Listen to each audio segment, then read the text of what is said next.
আল্লাহ বললেন, জিব্রাইল যাও যাও, তাড়াতাড়ি তুমি ইউসুফের কাছে যাও, আমার নবী ইউসুফরে বাঁচাও। আমার নবী ইউসুফের কানের সামনে যে বলো, ইলা নাহিয়াতিল বাব, দরজার দিকে দৌড়াও। কোন দিকে? আরো জোরে বলেন, কোন দিকে? ইলা নাহিয়াতিল বাব, দরজার দিকে দৌড়াও। সাইয়েদনা জিব্রাইল বলে, আমি পৃথিবীতে আমার পুরো জীবনে মাত্র কয়েকটা সময়ে খুব দ্রুত বাতাসের বেগে নেমে এসেছিলাম। এর মধ্যে ওই দিন যেদিন ইউসুফের কাছে ঈমান বাঁচানোর জন্য আল্লাহ আমারে পাঠিয়েছিল। আরেকদিন হচ্ছে যে দিন ইসমাইলকে বাঁচানোর জন্য আল্লাহ আমারে দুম্বা দিয়ে পাঠিয়েছিল। আল্লাহু আকবার। সাইয়েদনা ইব্রাহিম সাইয়েদনা ইসমাইলকে জবাই করার জন্য বড় একটা তলোয়ার নিয়ে যখন কোরবানি করতে শুরু করলো, আল্লাহ বললেন, ও জিব্রাইল, জান্নাত থেকে দুম্বা নিয়ে তাড়াতাড়ি দুনিয়ায় ছুটে যা, আমার ইসমাইলের গলার একটা পশমও যাতে না কেটে যায়।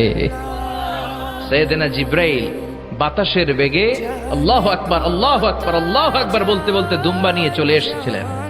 তিনি বলেন, আমি এই সময়টাতে সবচেয়ে দ্রুত বেগে জমিনে নেমেছি, আবার সাইয়েদনা ইউসুফের ঈমান বাঁচানোর জন্য আমি দ্রুত নেমেছি। আল্লাহু আকবার।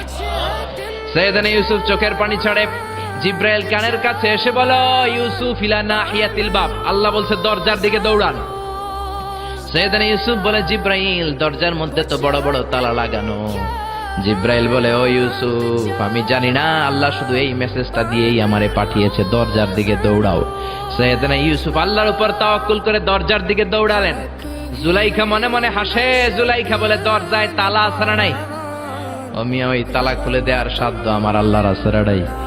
সাইয়েদনা ইউসুফ যখন প্রথম দরজার কাছে যায়, কি আজীব তামাশা, প্রথম